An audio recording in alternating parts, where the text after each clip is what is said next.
Hi friends, ఇది మీరు విన్నారా? బుల్లితెరలో ప్రసారమయ్యే 'ప్రేమ ఎంత మధురం' అనే సీరియల్ ద్వారా తెలుగు ప్రేక్షకులకు దగ్గరయ్యారు కన్నడ అమ్మాయి వర్ష గారు. ఈ సీరియల్‌లో ఆమె నటించిన అను పాత్ర తెలుగు బుల్లితెర ప్రేక్షకులకు ఎప్పటికీ గుర్తుండిపోతుంది. ప్రస్తుతం ఈ సీరియల్‌లోనే గౌరి పాత్రలో నటిస్తున్నారు వర్ష గారు. ఈ సీరియల్ కంటే ముందు కన్నడలో పలు సీరియల్స్‌లో నటించారు ఆమె. ఇక తన వ్యక్తిగత విషయానికి వస్తే రీసెంట్‌గా వర్ష గారు తను ప్రేమించిన అతన్ని నిశ్చితార్థం చేసుకున్నారు. అయితే వర్ష గారికి కాబోయే భర్త కౌశిక్ నాయుడు గారు కూడా నటుడే. తాను కన్నడలో అనేక సీరియల్స్‌లో నటించారు.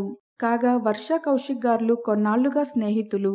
వీరి స్నేహం ప్రేమగా మారి పెళ్లి చేసుకున్నారు. వర్ష కౌశిక్ గార్ల పెళ్లికి సంబంధించిన ఫోటోలను చూసేయండి.